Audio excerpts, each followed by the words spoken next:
तेज बारिश में बिजली कपी और बादल कपा अपने घर की ओर जा रहे थे। तभी उनकी नजर नीचे जाती है, जहाँ एक बड़ी डाल के नीचे कबूतर और कबूतरी दबे हुए थे। कपे वहाँ जाते हैं। हाय हाय बादल, ये देखो, ये कबूतर और कबूतरी तो मर गए। बिजली, लगता है तेज हवा और बारिश के कारण ये टहनी टूटकर इन पर गिर गई होगी। चलो बादल, छोटा बबलू इंतजार कर रहा होगा अपने माता पिता का, उसे जाकर बताते हैं। फिर बिजली कपी और बादल कपा कबूतर के घर जाते हैं और वो छोटे बबलू को सारी बात बताते हैं। मम्मा पापा, आप मुझे क्यों छोड़कर चले गए? अब मेरा कौन है इस जंगल में? अंकल और आंटी, अब मुझे कौन पालेगा? कौन मेरा ख्याल रखेगा? चिंता नहीं करो छोटे बबलू, हम है ना तुम्हारा ख्याल रखने के लिए। चलो बिजली, चलकर चील से कहते हैं कि इस छोटे बच्चे को अपने घर ले जाए।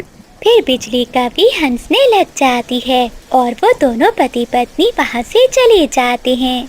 चील चाची, उस छोटे कबूतर के माता पिता मर गए हैं, अच्छा भोजन है, जाकर ले आओ। कापो, तुम मेरा कितना ध्यान रखते हो। जब भी मैं भूखी होती हूँ तुम मेरे लिए भोजन ढूंढते हो। लेकिन हाँ चील चाची, याद रखना किसी से हमारा नाम न लेना। फिर चील चाची वहाँ से उड़ती है और वो छोटे कबूतर के घर की ओर जाती है। थोड़ी देर बाद आसमान भी साफ हो जाता है। बारिश भी अब रुक चुकी थी। मानो चिड़िया भी अपने घर से दाना लेने के लिए निकलती है। चलो छोटे कबूतर, मेरे साथ चलो। मैं जंगल में पहाड़ों पर रहती हूँ। जिस छोटे बच्चे के माता पिता मर जाते हैं, मैं उन्हें अपने साथ ले जाती हूँ और वो बच्चे मेरे साथ मेरे घर में ही रहते हैं। आंटी, आप बहुत अच्छी हैं, जो मुझ जैसे छोटे बच्चों का ख्याल रखती हैं। तभी मानो चिड़िया वहीं से गुजर रही थी। वो चील को देखकर वहाँ आती है। नहीं नहीं बेटा, आप चील के पास नहीं जाओगे, ये आपको खा जाएगी। चिड़िया चिड़िया, शर्म करो, क्यों मुझ पर आरोप लगा रही हो? मैंने मांस खाना छोड़ दिया है। चील, अगर तुम यहाँ से नहीं जाओगी तो मैं जंगल के राजा को बताऊंगी, और हाँ, ये भी बताऊंगी कि तुमने मांस खाना शुरू कर दिया है। राजा का सुनकर चील डर जाती है और वहाँ से भाग जाती है। चलो बेटा, आप मेरे साथ चलो, वो चील बहुत बुरी है। अच्छा हुआ कि मैं समय पर आ गई, वरना वो चील आपको साथ ले जाकर खा लेती। फिर छोटा बबलू मानो चिड़िया के साथ चिड़िया के घर में आ जाता है। मम्मा, ये छोटा कबूतर कौन है? मीना बेटी, इसके माता पिता तेज बारिश में चल बसे, अब ये हमारे साथ ही रहेगा। दोस्त, चुप कर जाओ। मम्मा, आप जाएं दाना ले आए, मैं अपने छोटे कबूतर दोस्त का बहुत ध्यान रखूंगी। फिर मानो चिड़िया जंगल से दाना लेने चली जाती है। छोटी मीना और छोटा बबलू आपस में बातें करने लगते हैं। मानो चिड़िया जंगल में जाती और दाना लेकर आती। वो आधा दाना अपनी बेटी को और आधा दाना छोटे बबलू को देती। बच्चों, कल से आप दोनों मेरे साथ जाना, मैं आप दोनों को भी भोजन की खोज करना सिखाऊंगी। ये सुनकर बच्चे बहुत खुश होते हैं। अगली सुबह मानो चिड़िया छोटे बबलू और अपनी बेटी मीना को लेकर साथ जाती है। बच्चों, पहले ऊंचे पेड़ पर बैठकर खतरे को भांपते हैं। अगर खतरा हो तो झाड़ियों में जाकर छुप जाते हैं। मम्मा, अगर दाना ना मिले तो फिर क्या करते हैं? तो फिर मीना बेटी मैदान की तरफ जाते हैं। अगर मैदान से भी दाना ना मिले तो फिर इंसानों की बस्ती की ओर जाते हैं। खेत से दाना मिल जाता है। आंटी, क्या हम कबूतर भी इंसानों की बस्ती में जा सकते हैं? नहीं बेटा, इंसान कबूतर को पकड़कर कैद कर लेते हैं। आपने कभी इंसानों की बस्ती की ओर नहीं जाना। नदी के पास एक फलदार पेड़ था, वो सब वहाँ से फल खाते हैं और फिर सारा जंगल घूमते हैं। ऐसे ही समय बीत जाता है। बबलू और मीना भी बड़े हो गए थे। अब वो जंगल से अकेले ही दाना लेने जाया करता था। एक दिन उसे रास्ते में एक कबूतरी मिलती है। वो कबूतरी बहुत सुंदर थी। अरे दोस्त, तुम्हारा घर कहाँ है? पहले तो मेरा घर पीपल के पेड़ पर था, जब से मेरे माता पिता गुजर गए तो चिड़िया आंटी ने ही मुझे पाला है। दोस्त कबूतर, मैंने भी बहुत दुख देखे हैं। मैं सागर वाले जंगल से आई हूँ। मेरा घर नीम के पेड़ पर है। अगर तुम चाहो तो हम दोनों एक साथ रह सकते हैं। हाँ, लेकिन मुझे पहले अपनी चिड़िया आंटी से पूछना होगा। फिर कबूतर उस कबूतरी को लेकर मानो चिड़िया के पास जाता है। चिड़िया आंटी, ये मेरी दोस्त है। इसका नाम पारो है। ये सागर वाले जंगल में रहती है। आंटी, अगर आपकी इजाजत हो तो क्या मैं इस कबूतरी के साथ रह सकता हूँ? कबूतर भैया, क्या आप मुझे छोड़कर जा रहे हो? मीना, अपना दिल छोटा मत करो। कबूतर को भी तो अपनी जिंदगी गुजारनी है। वो एक कबूतर है और कबूतर का कबूतरों के साथ ही रहना अच्छा है। इनका भी तो घर होगा, परिवार होगा और बच्चे होंगे। कबूतर शर्मा जाता है। कबूतर बेटा, आप जाओ, मैं बहुत खुश हूँ। फिर कबूतर और पारो कबूतरी वहाँ से चले जाते हैं। वो सागर वाले जंगल में जाकर अपनी नई जिंदगी की शुरुआत करते हैं।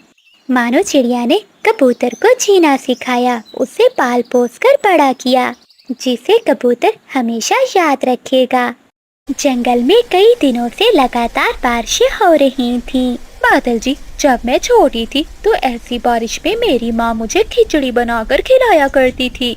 और मेरी माँ ऐसी बारिश में मीठी खीर बनाया करती थी। इससे तो अच्छा था कि मैं अपनी माँ के पास ही रहती। कम से कम बारिश में मुझे खिचड़ी तो मिलती रहती। बिजली, देखो रसोई में क्या क्या सामान है। आज मैं तुम्हें खिचड़ी बनाकर खिलाऊंगा। बिजली कभी रसोई में जाती है। चावल वाला डिब्बा खाली है और दाल भी नहीं है। बादल, अरे ओए बादल, यहाँ तो कुछ भी नहीं है। ना घी है, ना चावल, ना दाल। चलो बिजली, अपनी पड़ोसन चिड़िया के पास जाते हैं। उसके पास खिचड़ी बनाने का सामान जरूर होगा। फिर वो दोनों पति पत्नी तेज बारिश में चिड़िया के घर जाते हैं। बिजली कभी दरवाजे पर दस्तक देती है। चिड़िया चिड़िया, मेरी सुंदर बहन चिड़िया, कहाँ हो? दरवाजा खोलो। मगर अंदर से कोई भी जवाब नहीं आता। लगता है बिजली चिड़िया घर पर नहीं है। चलो हम कबूतर के घर जाते हैं। फिर वो पति पत्नी कबूतर के घर की ओर जाते हैं। आज तो कौवे खिचड़ी खाने के लिए कई जतन कर रहे थे। कबूतर, क्या तुम घर में हो? मानो चिड़िया दरवाजा खोलती है। चिड़िया, तुम यहाँ हो और हम तुम्हें घर में ढूंढ रहे थे। अरे क्या हुआ बिजली बहन, ऐसी बारिश में सब ठीक तो है ना? मानो बहन, तुम्हारी भाभी का खिचड़ी खाने को मन कर रहा था, इसलिए हम तुम्हारे घर चले गए थे। बादल भैया, मेरे घर की तो छत टपकने लग गई थी, इसलिए मैं कबूतर के घर आ गई। कबूतर भी घर से बाहर आ जाता है। कहाँ है खिचड़ी, कहाँ है? अरे कबूतर, यहाँ कहाँ है? हम तो खुद खिचड़ी ढूंढ रहे हैं। बिजली, चलो हम मैदान की तरफ जाते हैं। वहाँ से हमें चावल और दाल मिल जाएगी और फिर हम सब मिलकर खिचड़ी बनाकर खाएंगे। ऐसे वो सभी वहाँ से उड़ते हैं।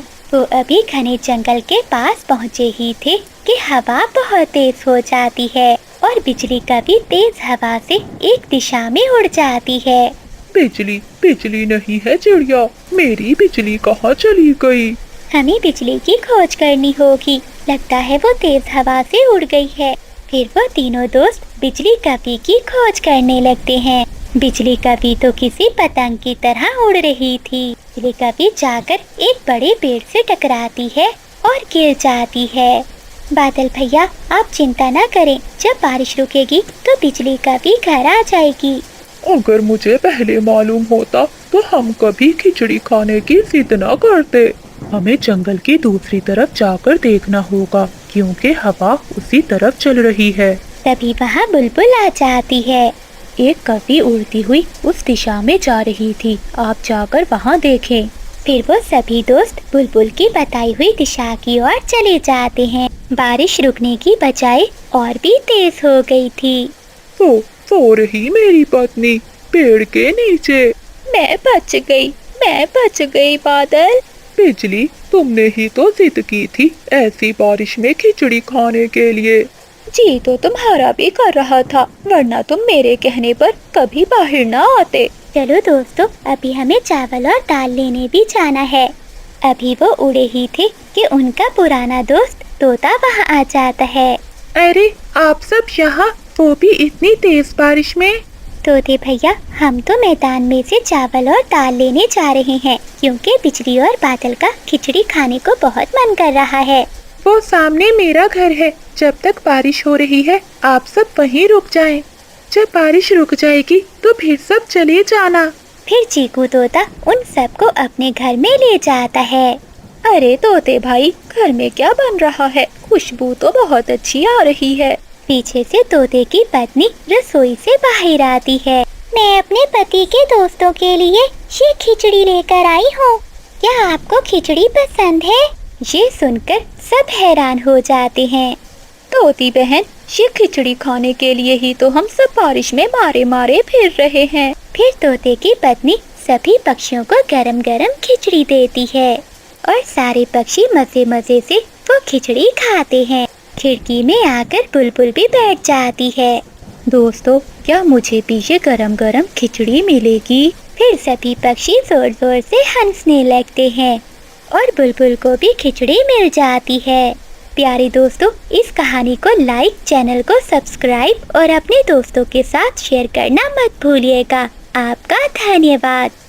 जंगल के बड़े महल में राजा तोता और उसकी रानी तोती रहा करते थे।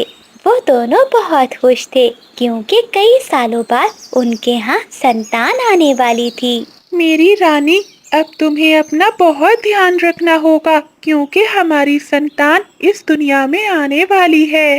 राजा जी, आप चिंता ना करें, मैं अपना ध्यान बहुत अच्छे से रखूंगी। ऐसे ही समय बीतने लगता है। राजा तोते के महल के सामने एक बड़ी हवेली थी जहाँ एक काली जादूगरनी कवि रहती थी। उस जादूगरनी कवि की हवेली में एक बहुत बड़ा बागीचा था जिसमें ढेरों सेब के पेड़ लगे हुए थे। एक दिन रानी तोती अपने महल के बाहर टहल रही थी। तभी रानी की नजर जादूगरनी के बागीचे पर जाती है जहाँ लाल लाल सेबों के पेड़ थे। मेरा तो बहुत मन कर रहा है इन लाल लाल सेबों को खाने का। ऐसा सोचते हुए रानी तोती अपने महल में जाती है। राजा जी, हमारे महल के सामने जो जादूगरनी रहती है उसके बागीचे में बहुत लाल लाल सेब हैं। उन लाल लाल सेबों को देख